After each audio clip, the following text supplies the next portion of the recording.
Bonjour tout le monde, nous sommes lundi matin et j'ouvre une nouvelle semaine de vlog. J'espère que vous allez bien. Je vais partir au boulot dans 5-10 minutes, ça va, je suis pas trop pressée parce que finalement j'y vais en voiture et je vais directement sur mon lieu de travail. D'habitude j'allais là où je bosse et puis je prenais le tram pour aller parce que je vais en école ce matin. Et là je vais directement me garer en école, ça, je suis tranquille. En lecture, je suis dans le Claire Favant, Le Roi du Silence, publié chez HarperCollins, il est sorti la semaine dernière. Je suis page 195 et il m'en reste 160 à peu près. J'espère le finir demain et je serai en avance sur mon planning parce que je commence normalement de 6 bons amis de Joyce Maynard le 15. Le 15 c'est vendredi, donc j'ai quand même mercredi, jeudi concrètement pour lire quelque chose d'autre. Donc je vais remonter mon planning d'avril en mars pour lire celui-ci, le Jane Smiley, qui sort le 4 avril, je crois, 3 avril. Chez Rivage, et j'aime beaucoup la couverture. Un petit peu western en fait, je peux peut-être vous lire le résumé parce que maintenant je pense que vous pouvez le trouver. Il sort le 3 avril et Jane Smiley c'est l'autrice de la saga familiale, on va dire un siècle américain, avec Nos premiers jours, Nos révolutions et Notre âge d'or qui sont sortis entre 2016 et 2019. Et elle me tentait beaucoup cette trilogie. J'ai jamais lu cette autrice. Et en fait, donc ça c'est son nouveau, et il y en a en poche qui va sortir, et je crois que je l'ai demandé aussi, je sais plus quel c'est. Est-ce que c'est Les aventures de l'intrépide Troïka dans Paris, qui est sorti en 2021? Peut-être, je ne sais plus. Mais bon, bref. Donc, Jane Smiley, Un métier dangereux, 1851, Monterey, Californie, l'Ouest le vrai. Prématurément veuve, la jeune Eliza Ripple devient prostituée dans une maison close tenue par une patronne soucieuse de la sécurité de ses filles, la très sage Madame Parks. La vie s'y révèle finalement moins amère auprès de son ancien époux tyrannique et à la saveur de l'indépendance. Mais voilà qu'une jeune femme, officiant dans un établissement concurrent, est retrouvée morte aux abords de la ville. Puis une autre. Le vent tourne, on assassine les filles de joie à Monterey. Bien décidée à survivre dans ce Far West sans foi ni loi et inspirée des aventures d'Auguste Dupin, célèbre personnage d'Edgar Allan Poe, Elisa s'improvise détective amateur et mène l'enquête. Comme le dit Madame Parks, tout le monde sait que c'est un métier dangereux, mais de toi à moi, être une femme est un métier dangereux et ne laisse personne te dire le contraire.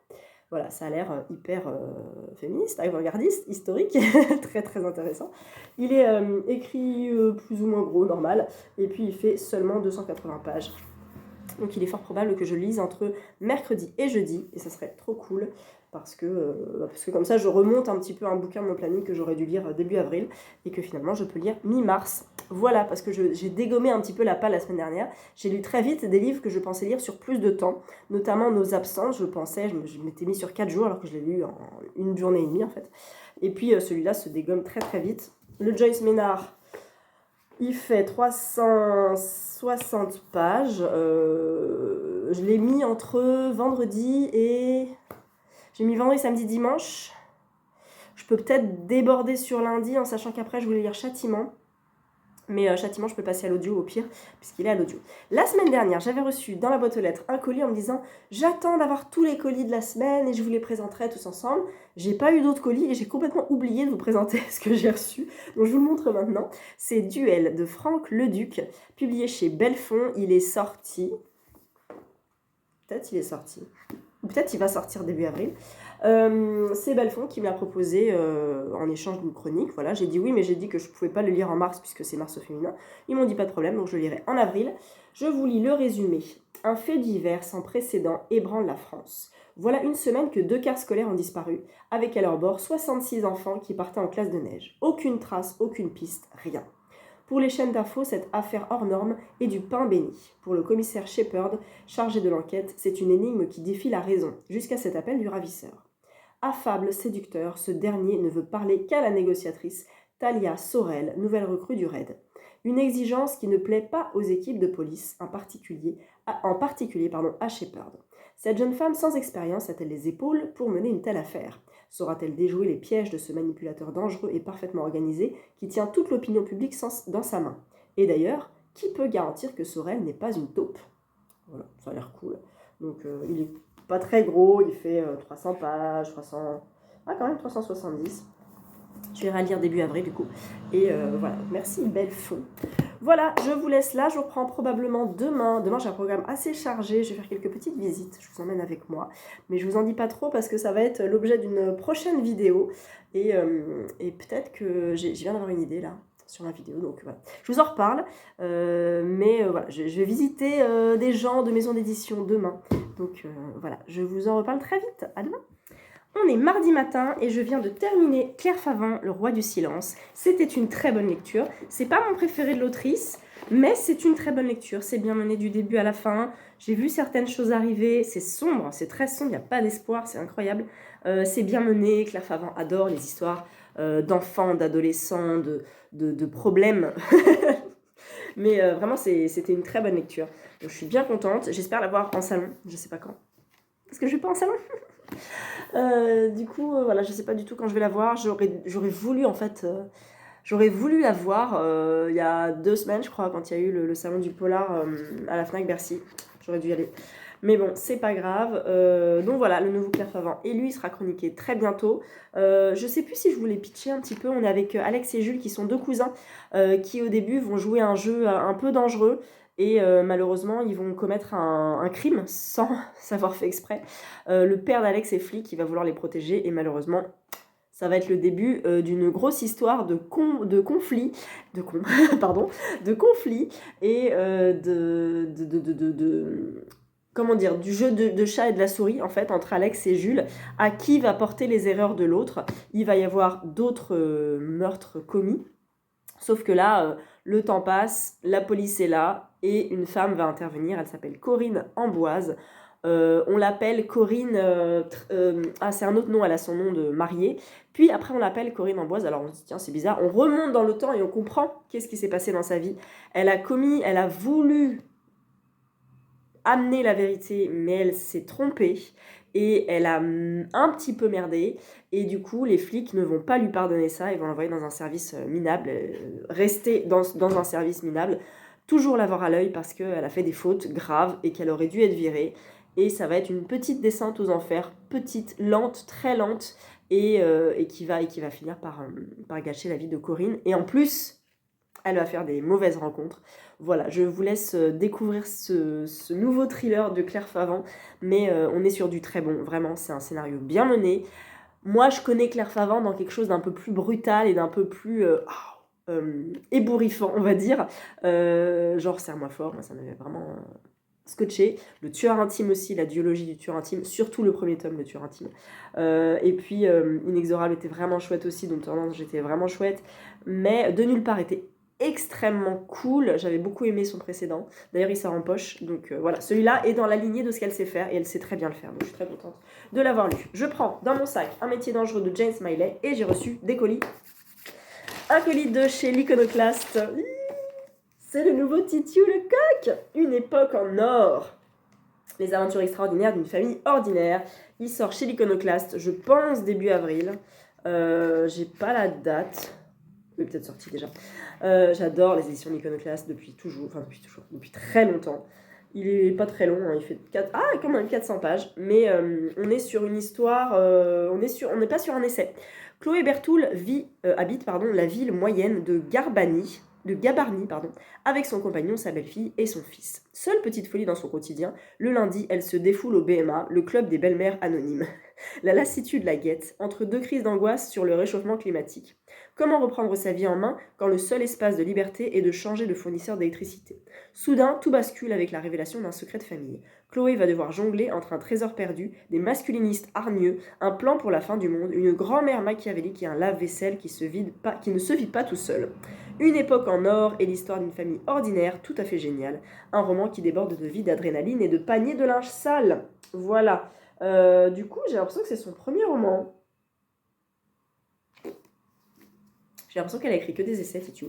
Voilà, Les Grandes Oubliées. Lisez Les Grandes Oubliées, absolument.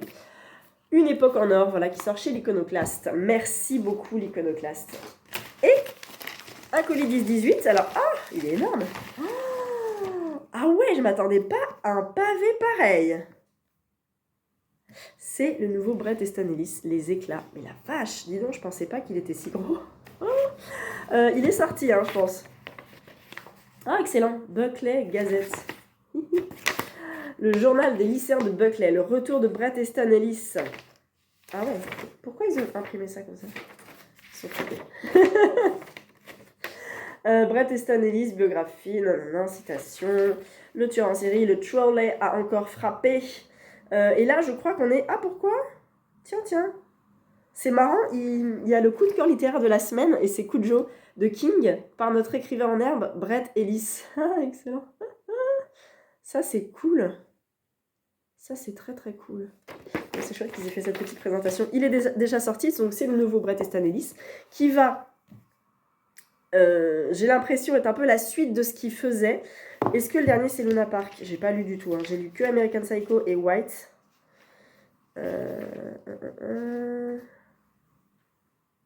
Ah, Suite Impériale. Le dernier, c'est Suite Impériale. Du coup, alors, Los Angeles, 1981. Brett, 17 ans, plongé dans l'écriture de son premier roman, entre en terminale au lycée privé de Buckley. Avec Tom, Suzanne, Debbie, sa petite amie, il expérimente les rites de passage à l'âge adulte. Alcool, drogue, sexe et jeux de dupes. L'arrivée d'un nouvel élève fait voler leurs mensonges en éclats. Beau, charismatique, Robert Mallory a un secret. Et ce secret pourrait le lier au Troller, un tueur en série qui sévit dans les parages. Terrorisé par toutes sortes d'obsessions, Brett se met à suivre Robert. Mais peut-être peut-il se fier à son imagination paranoïaque pour affronter un danger menaçant ses amis et lui-même, et peut-être la ville et le pays entier. Mais c'est trop bien. C'est trop bien. Il est énorme. Il est huge. Il fait 900 pages le truc. Oh là là. Bon, bah il fait 900 pages. Merci beaucoup, 10-18. Je l'avais demandé de toute façon, je le voulais. J'avais beaucoup aimé American Psycho, je l'avais trouvé complètement fou. J'avais découvert Bret Easton Ellis avec White, son essai, et je l'avais trouvé vraiment, vraiment intéressant. Ce gars-là, malgré toutes les critiques qu'il subit, il a le mérite de dire ce qu'il pense et d'écrire ce qu'il pense. Et voilà. Et je l'admire pour ça, en fait. On n'est pas forcément d'accord avec toutes ses idées, on est d'accord, mais c'est comme ça. Et là, ça me tente bien sûr. Mais 900 pages! Merci. Avec la Gazette. Voilà pour les réceptions du jour. Je m'en vais et je vais probablement filmer des petites images parce que je vais voir l'Iconoclaste et parce que je vais voir Albin Michel aussi. Voilà, je vous tiens au courant. Je reviendrai vous parler probablement de vive voix jeudi. Peut-être jeudi, ouais. Jeudi et puis vendredi, j'ai quoi? Ah non, jeudi, j'ai un truc aussi. Jeudi, j'ai un dîner. Je vous emmènerai à mon dîner. Et je conclurai vendredi. Il y a plein de choses cette semaine, c'est trop bien.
matin et je vous reprends enfin. J'ai pas beaucoup de temps, mon fils est pas loin, il peut se passer n'importe quoi, à n'importe quel moment.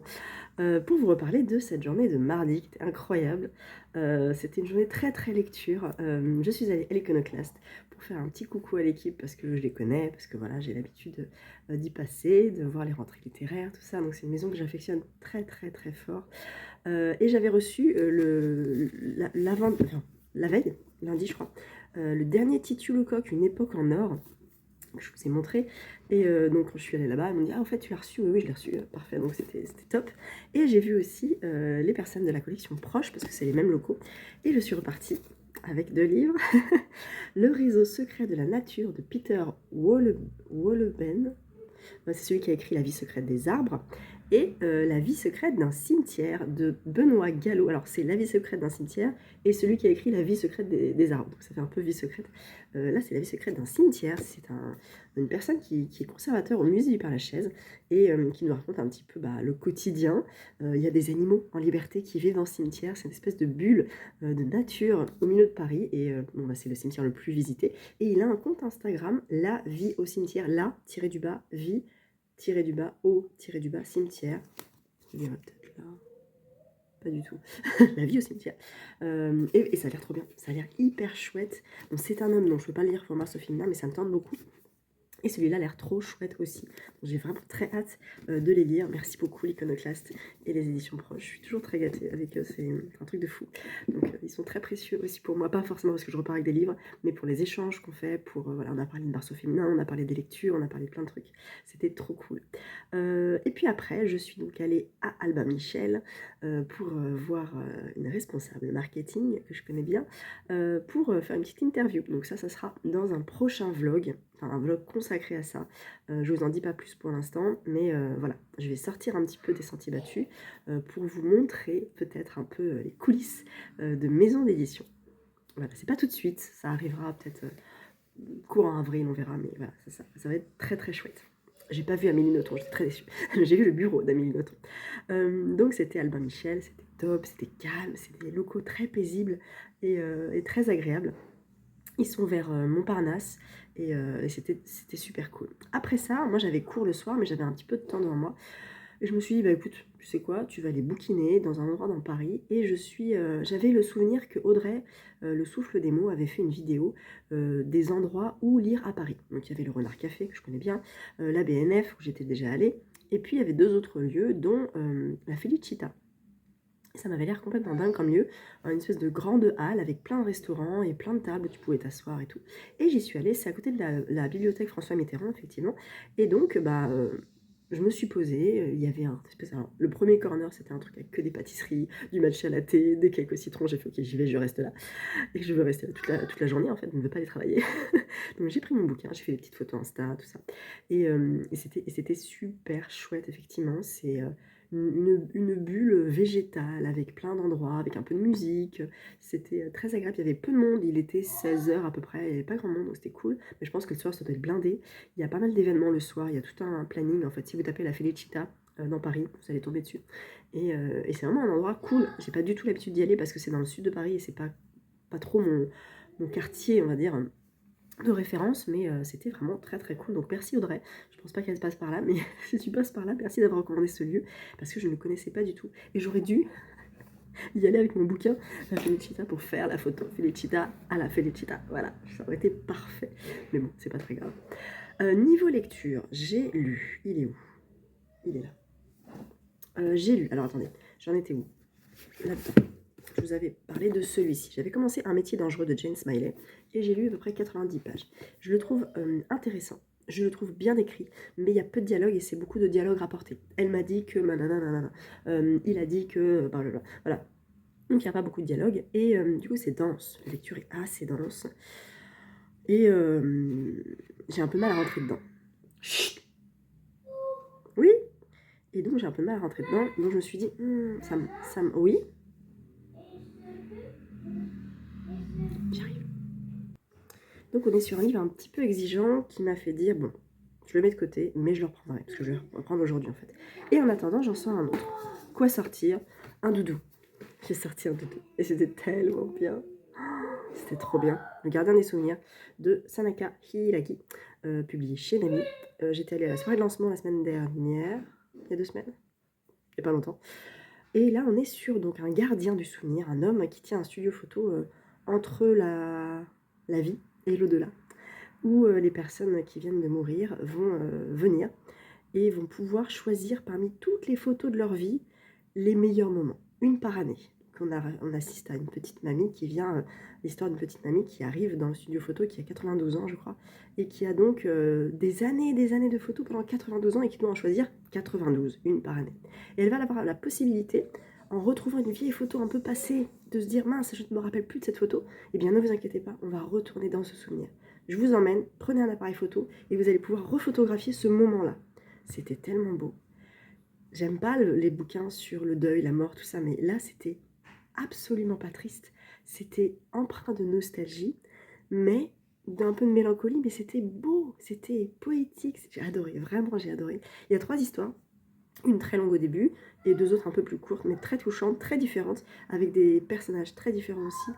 Et c'est beau. Et en plus, on en apprend un petit peu plus sur cet homme qui s'appelle Hirasaka, qui est donc le mystérieux propriétaire du studio. Et puis on va apprendre un petit peu à le découvrir aussi. J'aurais aimé le découvrir plus. Alors je me demande, j'aimerais qu'il y ait une suite en vrai, parce que je pense qu'il a plein de choses à nous raconter finalement. Et c'était tellement doux, tellement beau. Vraiment les éditions Nami, entre celui-là, coup de cœur, et celui-là, doudou, mais un régal quoi. Donc j'ai aussi... Il est où ? Ah bah non, je vais le recevoir. Rendez-vous sur l'île de l'horloge, qui sort début avril, qui n'est pas une autrice japonaise, mais qui est une autrice aussi, qui a l'air géniale. Et puis je veux lire, surtout, un jeudi saveur chocolat et la bibliothèque des rêves secrets, en fait. Et ça, plus d'autres, plus... Enfin, vraiment, là, c'est assez différent que tant que le café est encore chaud. J'ai moins apprécié le café est encore chaud, mais là, je sais pas, je suis tombée dedans et j'ai carrément accroché, donc c'était trop, trop bien.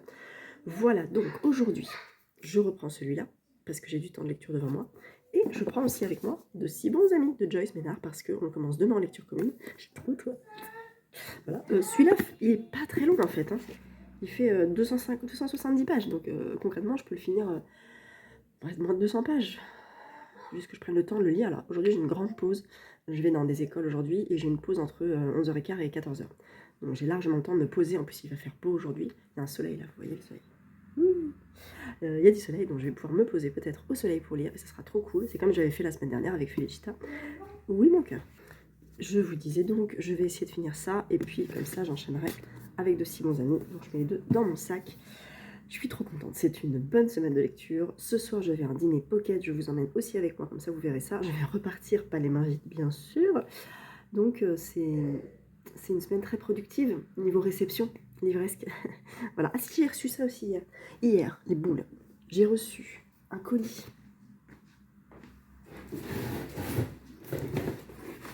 Comme ça. Plié en 2 dans la boîte aux lettres.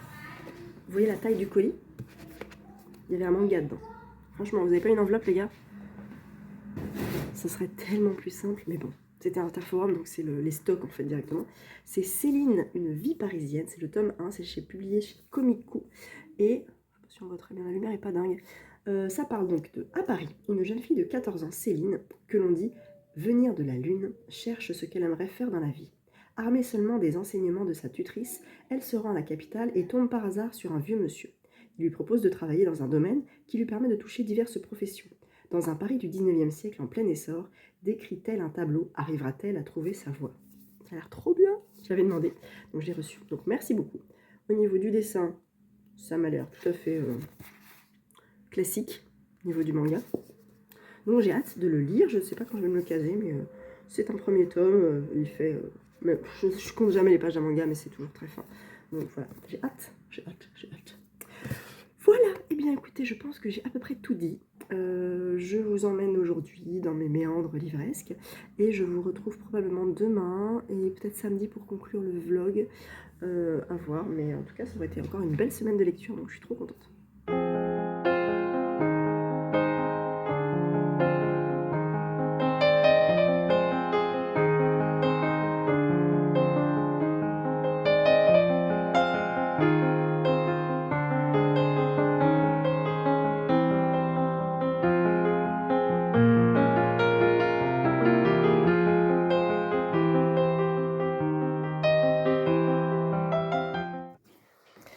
est vendredi midi et je suis encore anesthésiée là, parce que je viens de sortir de chez le dentiste une deuxième fois. Voilà, pour qu'elle me pose cette fois-ci l'inlay, donc vous allez peut-être voir ma bouche un peu comme ça. C'est normal.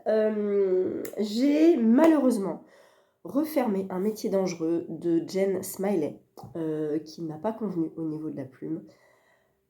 Très bien écrit, mais j'arrivais pas à rentrer dedans, j'arrivais pas à m'attacher au personnage d'Elisa. J'ai essayé quand même. Après, elle rencontre Jean, comme ça. Elles étaient deux après. Je veux pas trop en parler parce qu'il n'est pas encore sorti. Mais jetez un œil parce que je pense qu'il peut vraiment plaire. Mais voilà, moi je m'arrête là pour celui-ci. Je suis dans De si bons amis de Joyce Maynard et je me régale. On est donc au début avec Hélène, qui est une femme récemment divorcée et qui a eu beaucoup de mal à avoir la garde de son fils, qui ne l'a quasiment pas en fait, parce qu'elle a eu des problèmes d'alcoolémie. Mais c'est un peu la faute à pas de chance. Voilà, j'en suis là.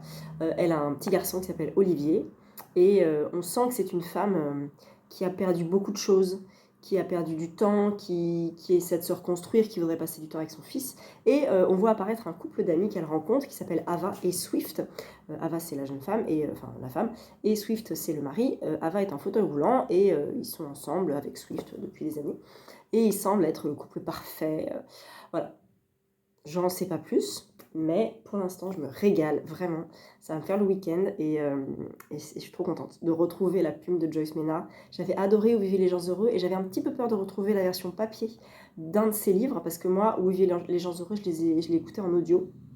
Et du coup, ça avait été une expérience très particulière, hyper immersive avec une narratrice incroyable. Et j'avais un peu peur de lire en papier en me disant je vais peut-être pas retrouver l'immersion de ça. Et bah si, complètement. Donc je suis trop contente. Voilà.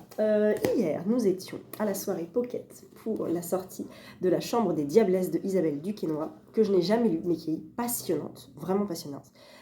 Ici, on est avec l'empoisonneuse à la cour de Louis XIV, une empoisonneuse qui s'appelle La Voisin, qui a existé, qui est... tout est historiquement juste.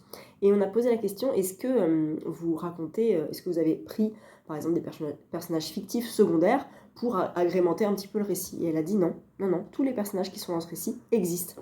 Et en regardant un petit peu, à la fin, on a tout pas un glossaire, mais tout un récapitulatif des personnages. Les clients, voilà, de La Voisin. Donc il y a tout plein de gens comme ça. Et c'est pas mal parce que ça va peut-être aider à la lecture. Et il y a aussi les maîtresses et favorites de la cour de Louis XIV avec la date et s'ils ont eu des enfants. Donc ça se passe à la fin du livre. Il est sorti la semaine dernière. Il y a aussi les lieux et d'autres personnages qui sont dans le bouquin. Il y a vraiment beaucoup d'informations. Et ça a l'air hyper intéressant. Donc j'ai très hâte de le lire. Je vous lis le résumé. Ce jour de février 1680, on brûle en place de Grève. 36 condamnés sont menés au bûcher, mais la foule n'a Dieu que pour une seule, La Voisin. Accusée de diablerie, l'empoisonneuse préférée de la cour expie là l'affaire des poisons, qui fit trembler jusqu'au roi Soleil. Allez tous vous faire FOUTRE, je peux pas parce que peut-être que YouTube va me censurer. Ce sera son dernier mot, hurlé entre les flammes. Combien de secrets emporte-t-elle? Seule sa fille Marie-Marguerite pourrait les révéler pour sauver sa tête. Des filtres d'amour, des sortilèges et des messes noires, elle a tout vu, tout su, à commencer par les noms de ses très nobles clients. Mais qui l'écoutera? Donc ça a existé, c'est tout à fait réel, et je vois qu'il y a des images qui agrémentent un petit peu la lecture. Qu'est-ce que j'ai vu là? J'ai ma lèvre qui se réveille un peu. C'est trop drôle. Ouais, bon, j'ai vu qu'il y avait des photos, des dessins, des choses comme ça. Donc voilà, il fait 430 pages à peu près. Et il a l'air passionnant. Donc je pense que je vais lire en avril parce que vraiment, je garde un très bon souvenir de ce dîner et je voudrais que ça reste frais dans ma tête. On a beaucoup parlé, En fait, elle est très intéressante sur tous les sujets, en fait. Que ça soit historique, que ça soit géographique, que ça soit sur plein de choses. C'était hyper enrichissant comme dîner, donc merci encore une fois beaucoup Pocket, merci Isabelle, et c'était un régal, tant par les papilles, parce que c'est très bon, que par le cerveau et les neurones, c'était très intéressant aussi. Voilà, j'ai reçu, mais j'ai pas ouvert. C'est tout Pocket. Alors je pense que c'est les révélations qui arrivent là. Avril, mars, avril, mai, il me semble. Ah, Bonjour Tristesse. Préface inédite de Philippe Besson. D'accord, alors je l'ai, Bonjour Tristesse, dans une ancienne, j'allais regarder. Alors c'est Bonjour Tristesse de Françoise Sagan. Quand je reçois un livre, parfois les livres sont dédicacés. Donc je regarde, je me dis, et je réfléchis 2 secondes, Françoise Sagan, elle est morte quand? Bref. Donc j'ai Bonjour Tristesse dans une vieille édition moche que j'avais trouvée en boîte à livres. Donc c'est très bien, comme ça je vais pouvoir le remettre dans ma jolie bibliothèque avec une belle édition et une jolie petite préface. J'avais adoré Bonjour Tristesse, je l'ai lu en avril 2017, je me rappelle très bien, j'étais au Japon. Et j'avais été assez bouleversée par ce texte.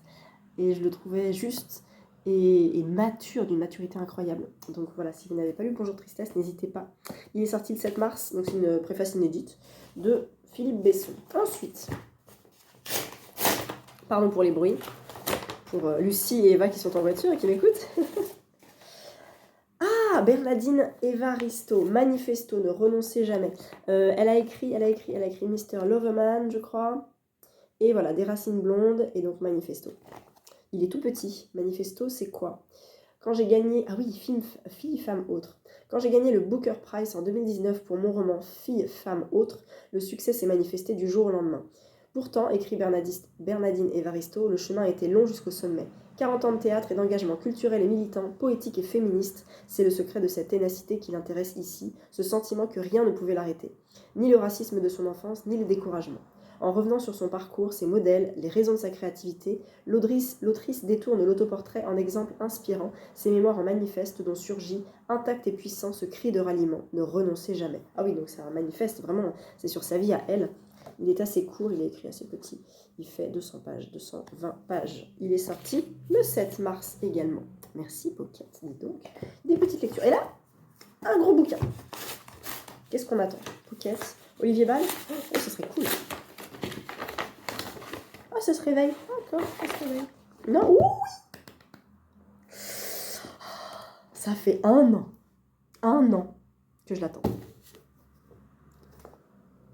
C'est le réseau de Jane. Oh, je suis trop contente. De Heather Marshall. Oh, je suis tellement contente. Il sort là, il est sorti le 8, le 7. Ça fait partie des révélations Pocket. Il vient de sortir en poche. Je n'ai pas lu un seul avis négatif de ce bouquin. Il me tente depuis sa sortie grand format. Ça fait 1 an qu'il me tente. Ça fait 1 an que les gens me disent lis le réseau de Jane, lis le réseau de Jane. Et je vais lire le réseau de Jane. Ça fait plus ça dans la palle. Mais c'est pas grave. Il fait quand même 400 pages. Mais je vais le prendre avec moi en voyage parce que je veux trop le lire. Merci Pocket, merci. Parce que ça, c'était vraiment une sortie que j'attendais avec une immense impatience. Et donc, nous avons une autre révélation dans le cadre du Book Club Pocket, un tout petit ici, qui s'appelle Célestine, de Sophie Wouters, qui est aussi une révélation. Et là, il est écrit « Je n'ai rien à dire ». Mais, qu'est-ce qu'elle pourrait dire, Célestine? Quand elle est née, elle n'a pas crié. Quand on a confié bébé à ce couple de paysans sans amour, elle n'a pas protesté. Quand le curé du village l'a catéchisée d'un peu trop près, elle n'a pas osé non plus. Alors 17 ans plus tard, quand elle comparait devant les assises pour mineurs, que pourrait-elle hurler pour sa défense? C'était une orpheline un peu trop douce, un peu trop jolie pour ce rude coin de campagne des années 60. Elle voulait devenir speakerine. Quoi d'autre? Rien à dire. Qu'importe, ce roman parle pour elle. Ça a l'air trop bien. On nous en avait parlé lors du Book Club Pocket et ça avait l'air vraiment hyper percutant. Ça me fait penser à plein de choses, à La Petite Menteuse, ça me fait penser à Manon, tout ce que dit Manon est vrai, et à beaucoup d'autres choses, j'imagine. Et c'est son premier roman, Célestine. Il a reçu le prix Chapelle 2021, ainsi que le prix Manneken Pis, de l'auteur bruxellois de l'année. Elle est bruxelloise, très bien. Elle est belge. Voilà, il est court, il fait 115 pages. Waouh! Il doit être hyper percutant et hyper furtif. Donc il n'est pas impossible que je le prenne aussi. Merci beaucoup Pocket pour toutes ces réceptions. Toujours, merci beaucoup Pocket pour tout ce que je reçois. C'est toujours un truc de fou et je me dis j'ai une chance dingue de recevoir tout ça. Et même si je râle un peu parce que ça fait plus 1 et plus 12 dans la palle, et ben c'est quand même un truc de dingue que c'est trop bien. Voilà. Ils sont sortis, ils sont peut-être pas sortis. Si, ils sont sortis je pense. Et on a même un joli petit marque-page Célestine avec Voilà, c'est tout ce que j'avais à vous dire pour ce vlog. Je vais vous laisser là parce que j'aurai pas le temps de vous reprendre aujourd'hui. Et comme ça, je commencerai le vlog demain. Ça veut dire que vous l'aurez en ligne donc samedi matin. Et moi, je vais reprendre Joyce Ménard et me jeter ensuite sur tous ces romans pocket. Voilà, trop bien. Trop, trop bien. Et après, je lis Châtiment de Céline Dangean, que j'ai pris à l'audio aussi parce que j'ai des crédits prose. D'ailleurs, sur prose, faudrait que je vous mette dans la barre d'infos peut-être. J'ai une collaboration avec prose et j'ai donné des idées écoute lecture pour le site avec plein de choses différentes, beaucoup de domaines variés avec que des coups de cœur que j'ai eu. Donc n'hésitez pas à aller voir sur le site prose, c'est de la lecture audio et une partie des ventes sont reversées à des librairies indépendantes en fait. Il y a tout un groupe, ça s'appelle comment, je ne sais plus, mais je l'avais vu sur le site. Donc c'est cool parce que c'est en lien vraiment avec les librairies indépendantes. Et puis il y a beaucoup de choix. Et voilà, une plateforme audio française. Et ça a l'air... Enfin, c'est trop bien, moi je m'en suis déjà servi. Et je continue à m'en servir du coup avec Châtiment et avec d'autres, je pense, parce que j'ai une wishlist comme ça chez eux. Parce qu'ils ont vraiment beaucoup de choix. Ils ont des podcasts aussi. Ils ont la grande librairie en podcast. Et ça, c'est cool. Parce que quand on n'a pas forcément le temps de le voir, ni de le voir en replay, et ben l'avoir dans les oreilles, ça peut être vraiment pas mal. Voilà, je vous laisse là et je vous dis à bientôt.